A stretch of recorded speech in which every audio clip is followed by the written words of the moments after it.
The gift. No warrior wanted. The war had ended, but the silence that followed felt heavier than any battle. The soldiers gathered in the base camp, tired, dirty, and carrying scars no medicine could heal. Victory was theirs. Humanity had crushed the last stronghold of the alien invaders. Now came the rewards. Loot was being handed out, alien weapons, rare crystals, and strange tech. But in a dark corner of the camp, something else was being prepared. Living trophies chained, bruised, and broken. Alien prisoners were lined up like property. They were once proud beings, now reduced to nothing. Some soldiers laughed and picked the prettiest ones. Others treated them like pets or worse. Commander Jace Cole stood quietly, watching. He wasn't like the others. Tall, broad-shouldered, his face was marked with deep cuts and ash from yesterday's battle. But his eyes, cold steel blue, held no joy. Not even victory brought him comfort. He had seen too much, lost too many. "Commander Cole," said one of the officers with a crooked smile, "you've earned a reward." High Command insisted. "Choose anyone." Jace said nothing, so the officer waved over a soldier who dragged forward a female alien, slender, silver-skinned, her body trembling with fear. Chains clinked with every step. Her eyes glowed faintly purple, but they didn't shine. They looked dead. "She's from the royal caste," the officer said, proud, smart, rare, untouched, a real gem. "Yours now." The alien girl didn't speak. She didn't cry. She only stared at Jace. And in that stare, he didn't see a prize. He saw pain. Real pain. The kind that doesn't leave even after the chains. "Come off. She has a name?" Jace asked, voice calm. The officer scoffed. "They don't need names now, sir." Jace stepped forward slowly. The girl flinched, expecting to be struck. Instead, Jace kneeled before her and gently touched the metal cuffs around her wrists. Her breath caught. Her eyes widened. With one click, he released the shackles. They hit the ground with a loud clang. Gasps echoed around the camp. Soldiers paused. A few even laughed nervously, unsure if this was a joke. "What are you doing, sir?" the officer barked. "She's your reward." Jay stood up straight, meeting the man's eyes. "I don't want a slave. I never did." The officer stepped closer. "This is against protocol. She's a high-value asset." Jace didn't back down. "She's not an asset. She's a person." No one dared speak. The camp had gone cold.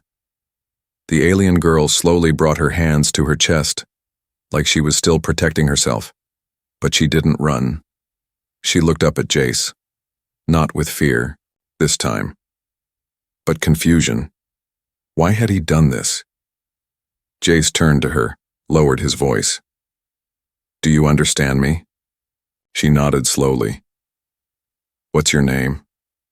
he asked gently. Her lips moved, then stopped, like she hadn't said her own name in months.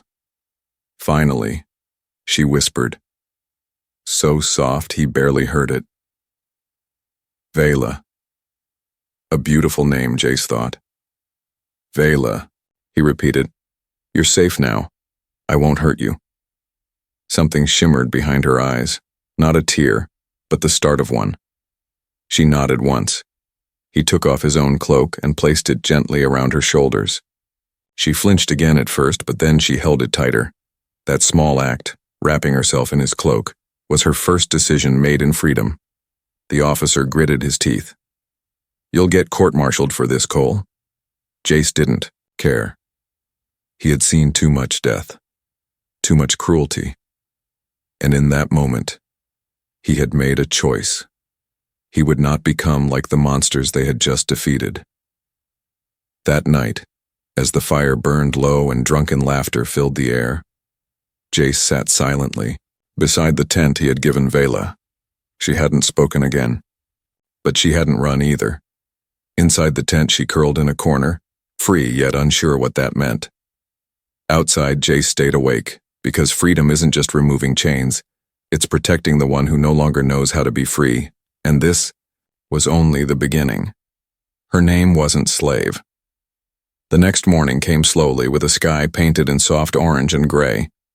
Commander Jace didn't sleep.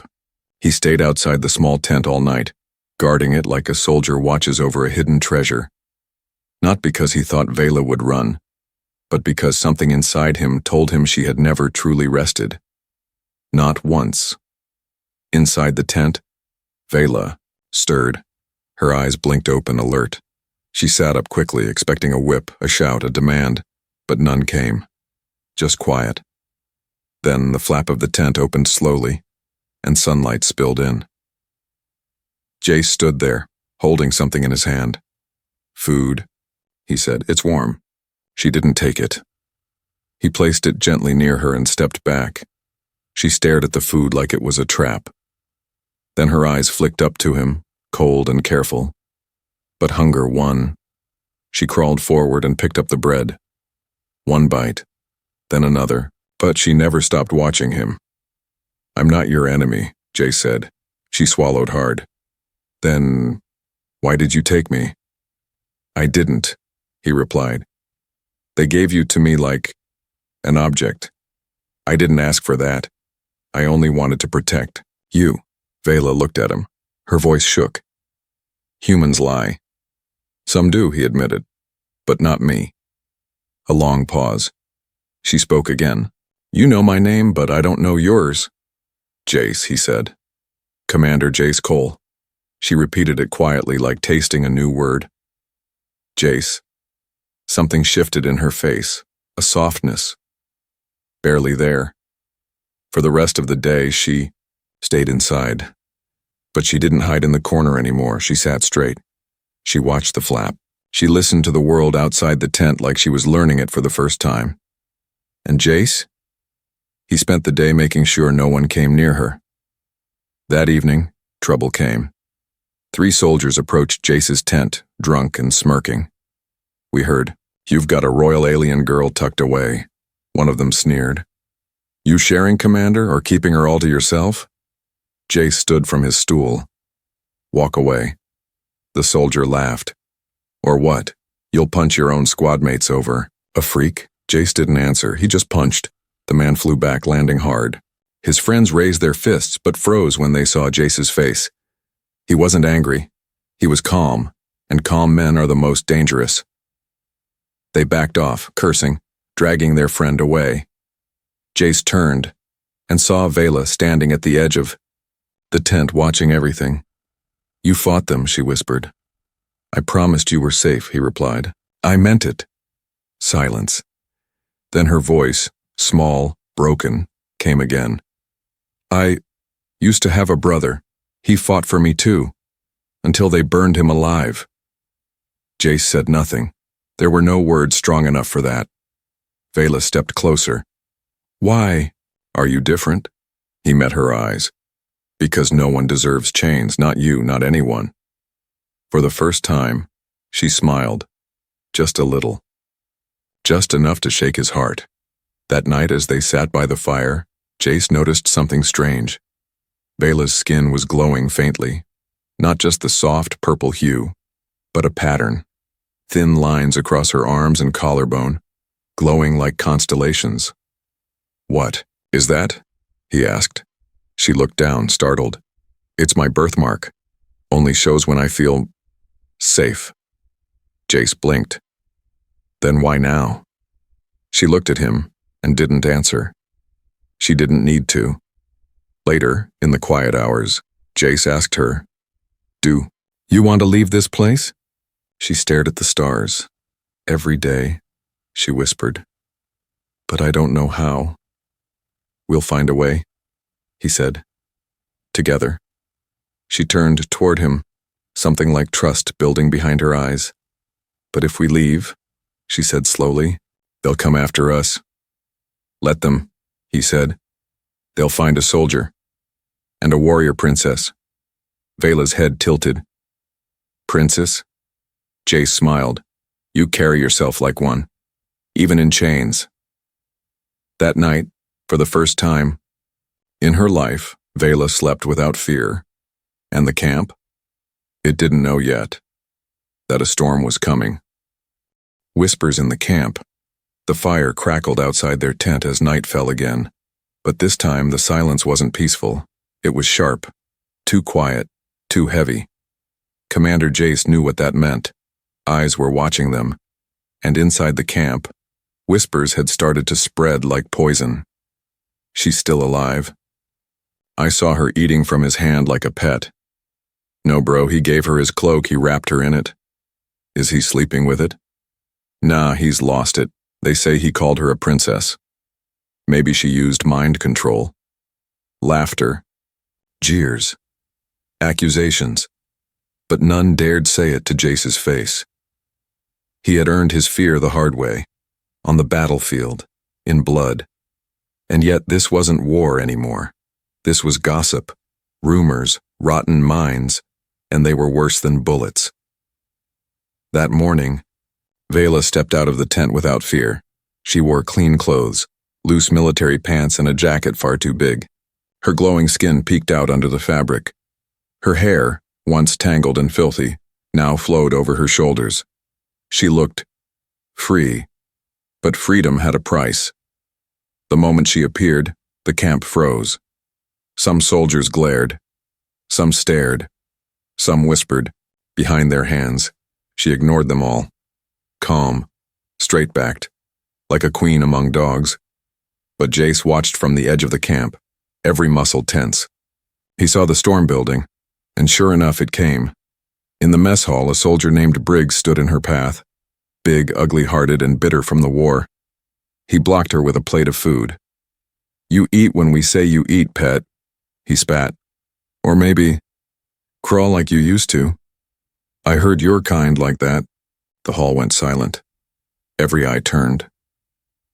Vela didn't flinch.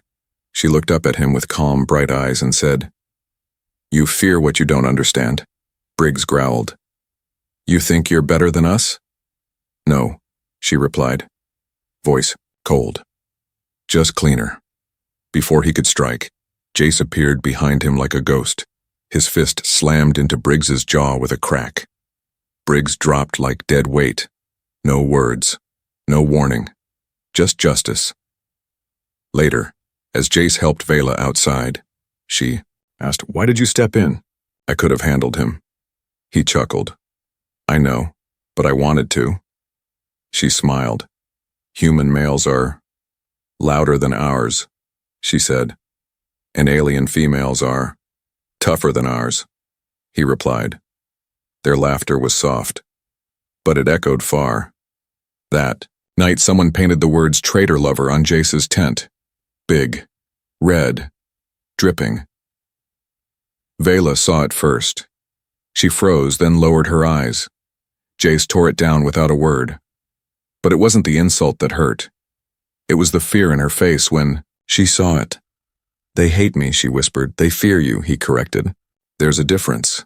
Because I'm different. Because you remind them they're not better." Days passed. The whispers grew louder, but Vela didn't hide anymore. She walked the camp like it belonged to her. She helped carry crates. She handed out rations. Even a few medics started talking to her carefully, cautiously. One night, a young soldier came to her with a broken radio. "I heard your people are good with tech," he said, nervous. Vela took it, tinkered, fixed it. He blinked. "That was fast." She shrugged. "It's not hard when no one's hitting you." That line, simple, true, shook him. He told others. The whispers started to shift. Not all of them. Some still hated her. But now, others began to wonder. What if she's not the monster? What if we are? That evening, as Jace returned from patrol, he found something odd outside his tent. A flower. Just one. It wasn't native to this planet. Someone had placed it there quietly, secretly. He picked it up, puzzled. Vela stepped out, saw it, and smiled. "It's from my world," she said softly. Someone remembers. Hope was a dangerous thing in a place like this, but for the first time, it was growing, not just between them, but in the camp, between species. between enemies, between hearts. The pain beneath her skin. The desert winds howled outside the camp that night, but inside Jace's tent, it was still. Too still. Vela sat near the corner, back pressed against the metal wall, arms wrapped around her knees. Her eyes were open, but distant, like she wasn't really there. Jace watched her from across the room. Something was wrong, not just tired, not just afraid. She was in pain. Real, deep, bone-cutting pain. He stepped closer. "You okay?" She flinched. "I didn't mean to startle you," he said softly. Vela's breathing was fast, shaky. Her hands trembled. And then, she whispered something in her own language. A soft, broken chant. Over and over. Jace kneeled beside her. "What does that mean?" She shook her head but finally said, "It means, don't let them find me again." Jace felt something heavy drop in his chest. "Vela, what did they do to you?" She didn't answer. Instead, she reached for her jacket and slowly peeled it off. Her arms, slim and beautiful, were covered in faint glowing scars. Not from whips or burns, but from surgery. Thin, sharp lines. Symmetrical. Too clean to be violence, too cruel to be medicine. Jace's heart stopped. "They experimented on you?" She nodded, eyes glassy. "My kind are rare. My blood, it reacts to energy, to technology. They wanted to see what I could survive." He clenched his fists. "Why didn't you tell me before?" "Because," she said quietly, "no one ever listened before." Jace examined the lines gently. There was something under her skin. Not just scars, metal, small nodes, almost like implants, fused into her bones. Suddenly, a soft light blinked at the base of her spine. Jace leaned in. "What is that?" Vela froze. Her voice was cold with fear. "A tracker." Jace's blood went cold. "They can find you?" "Not always," she said. "It's old, half dead, but if someone scans for me..." She didn't finish. She didn't have to. Jace stood, up fast, grabbed his pack. "I'm cutting it out." "What?" "I can't let them take you again, not while I'm breathing." Vela hesitated. "It's deep, near my spine. You could cripple me." Jace met her eyes. "Do you trust me?" Her lips trembled, and then, slowly, she nodded. Jace sat up. "The med kit, a scalpel, numbing gel, stitch foam, alcohol, no fancy machines, just old-school soldier field surgery." "Lie down," he said. Vela did, face down, shirt off, trembling. Jace looked at her skin, her glowing marks, her fragile strength, and he whispered a silent prayer. "Please let this work." The moment the blade touched her skin, she gasped, but didn't scream. She didn't move. She just clenched her fists and whispered that same alien chant. Jace worked carefully, slowly, layer by layer. Finally he saw it. A small black shard, blinking faint red, fused to her spine. He reached for it with forceps. Click. It came loose. Just like that. The light died. Jace cleaned the wound, stitched her up, and wrapped her in a blanket. She was shivering. "You're safe now," he whispered. Vela opened her eyes and smiled.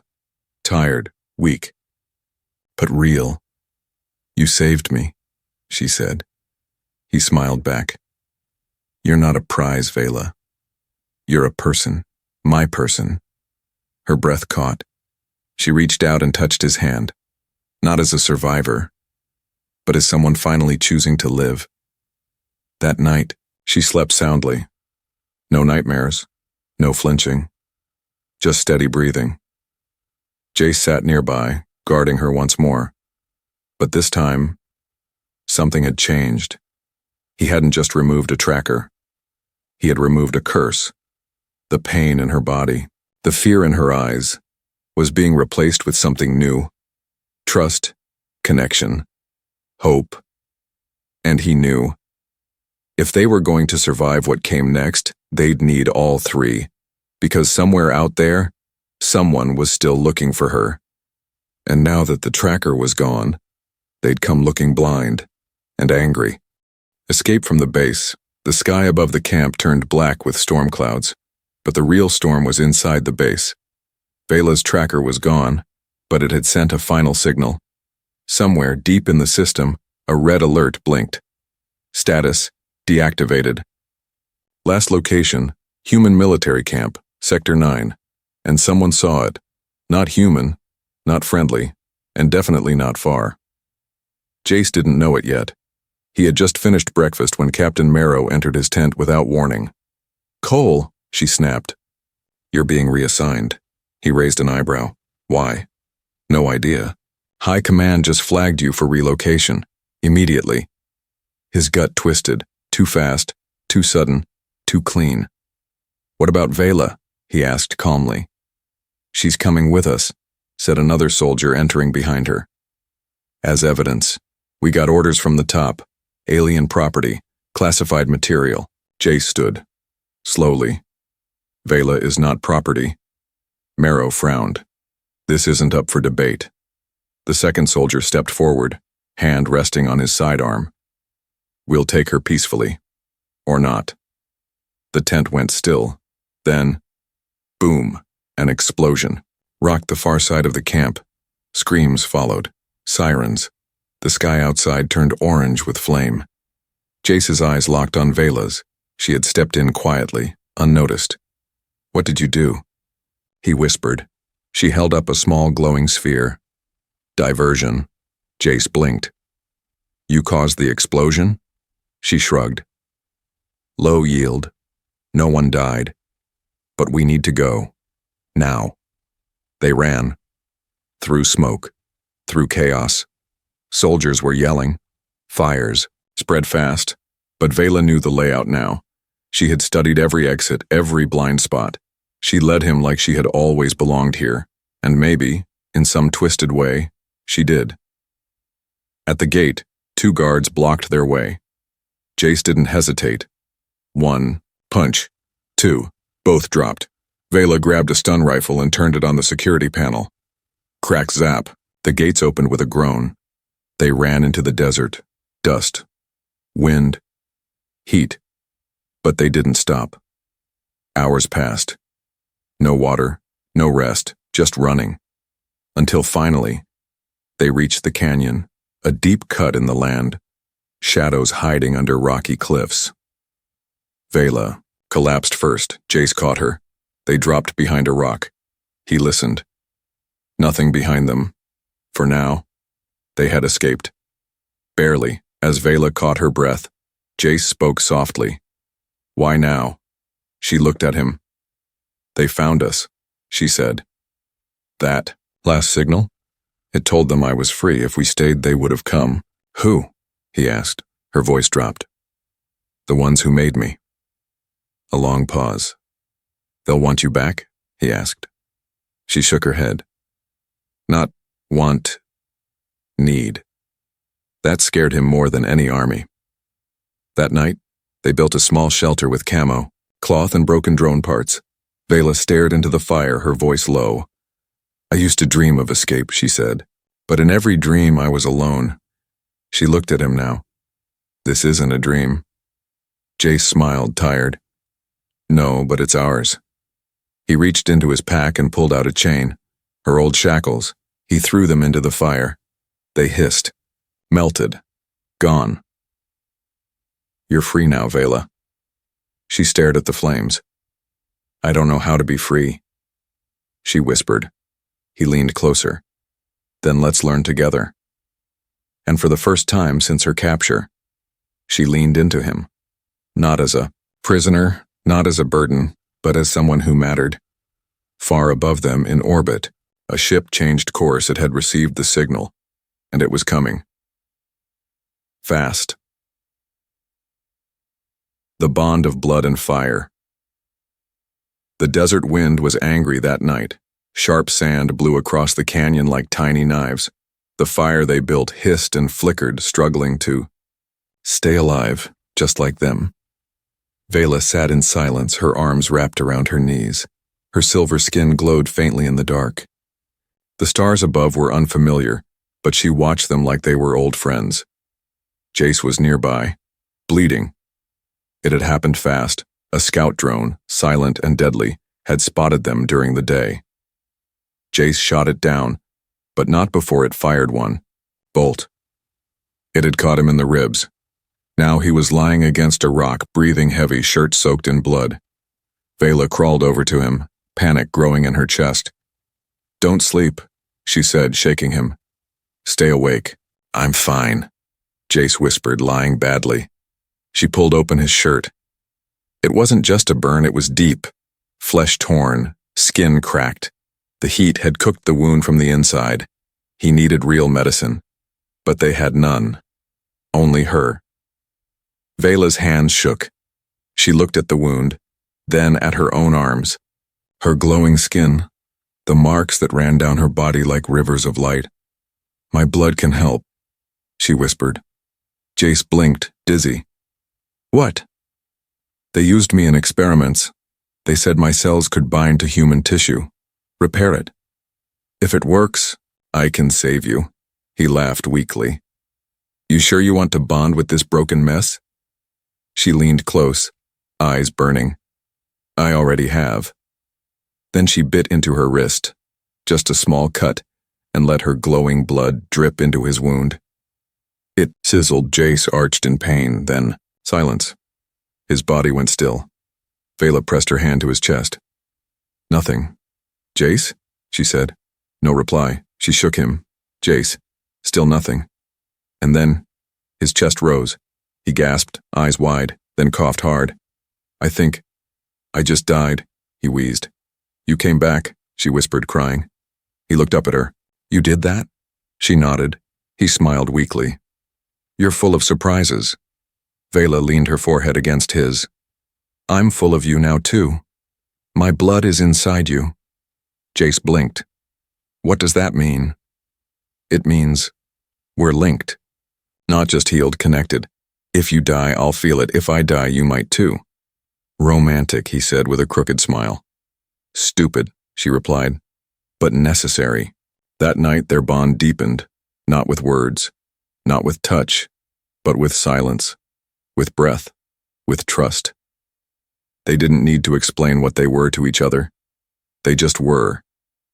In the middle of the night, Jace woke up in a cold sweat. He saw visions, flashes of places he'd never been, towers of glass, cities in the clouds, alien children laughing, a tall figure. "Vela's mother," he gasped. Vela sat up. "You saw them," she said. "I saw your world." She nodded slowly. "Our blood has memory. My memories are now yours. And mine? They'll come. Soon." The next day, Jace was stronger, not fully healed, but no longer dying. They continued through the canyon, heading west, toward an old mining outpost Jace remembered from before the war. It might be abandoned, it might be dangerous, but it was their only shot. As the sun rose behind them, Jace stopped. He turned to her. "Back at the camp, I called you my person. I meant it, but that's not enough now." Vela tilted her head. "What do you mean?" He reached into his bag and pulled out a ring. Metal. Simple. Bent from the remains of her broken shackles. He had been carrying it since they fled. "This isn't a symbol of ownership," he said. "It's a promise." He slid it onto her finger. Vela stared at it, eyes wide, then smiled. "I accept," she said. "Not like a slave, not like a refugee, but like a queen." High above, the alien warship entered the planet's atmosphere. It had found the last known coordinates. Its scanners were locked in, its weapons were armed, and the message had been sent. "Target found. Prepare for retrieval." Not a slave. My wife. The sun was just rising when they saw it. A dark shape in the sky, massive and unnatural. It didn't fly like human ships. It hovered, like a silent god descending from the clouds. Vela stood on the canyon ridge, her cloak billowing in the wind. Her skin shimmered under the morning light. But her eyes burned with the fire of someone done running. Jace stood beside her, rifle in hand, jaw clenched. He had barely healed, but he was ready. "Is that them?" he asked. Vela didn't blink. "That's the mothership." Jace looked at her. "What do they want?" She met his eyes. "Me. And what do they get?" She smiled bitterly. "A war." The ship didn't land. It punched through the atmosphere like a spear, sending out pulse waves, scanning, searching. Then came the message. A booming voice, not quite human, not quite machine. "Return the prototype. This is your final." "Warning," Jace laughed. "Prototype? They still think I'm just a thing," Vela muttered. She stepped forward, hands raised. "No more hiding," she whispered. And then she lit up. Her whole body glowed, not like soft light, like fire. The scars along her spine sparked. Symbols appeared on her skin, ancient ones, forgotten ones. She wasn't just alien, she was royal. "Stay back," she said. Jace grabbed her wrist. "No, we do this together." She looked at him, her husband now, and nodded. A beam dropped from the ship. A figure stepped out, 8 feet tall, armor like stone, eyes like ice, a commander from her old world. "You were created," the alien said, voice deep and cruel. "Not born, your blood is ours." Vela stood tall. "No, I was broken, but now I'm whole. You belong to us." She stepped forward, bold. "I belong to no one. I choose my path now. I choose him." The alien looked at Jace. A human, weak, emotional, disobedient. Jace raised his rifle. "You forgot dangerous." And then the air exploded. They fought side by side. Vela's body was pure energy. Each move sent shockwaves across the battlefield. She didn't fire weapons. She was the weapon. Jace covered her back, sniping drones, dodging blasts. His aim was perfect. His will, unbreakable. Blood spilled, metal melted. But they didn't fall. Not this time. Then, an energy cannon fired from the ship. It hit the ground behind them. Jace flew backward, smashing into rock. He didn't move. Vela screamed. Time slowed. She ran to him, dust swirling. Heartbreaking, she dropped to her knees. His chest was rising. Barely. He was alive, but fading. "No," she whispered. "Not like this." And then, she did something ancient, something forbidden. She placed her glowing hands on his heart and whispered an old vow. Not in English, not in her people's language. Something older. Life for life. Blood for bond. Light shot from her hands into his chest, and then Jace gasped. He opened his eyes. "Did we win?" He coughed. She laughed through her tears. "Not yet." He sat up, grabbed his weapon. "Let's finish it." Together they climbed the ridge. The commander stood waiting. "You should have stayed chained," he said. Vela stepped forward. "I wasn't the only one in chains. You just couldn't see yours." She raised her hand. The earth shook. And from below, the ship cracked. Her power pulsed through the canyon like thunder. Machines collapsed. The commander screamed. Jace fired one shot, right between the alien's eyes. Silence. Then, the ship rose into the air, retreating, defeated. They stood together, smoke rising around them. Jace turned to her. "You okay?" She nodded. "I'm not afraid anymore." He took her hand. "You're not a slave," he said. She squeezed back. "No," she whispered. "I'm your wife." Epilogue. Weeks later, they found a village at the edge of the frontier. People welcomed them. No questions asked. Jace built a home. Vela built a garden. She planted a strange, glowing flower at the door. "One day," she said, "our child will ask where we met." Jace smiled. "We'll say, in the middle of war." She laughed, and fell in love during a storm. He kissed her forehead, and together they watched the stars. Free.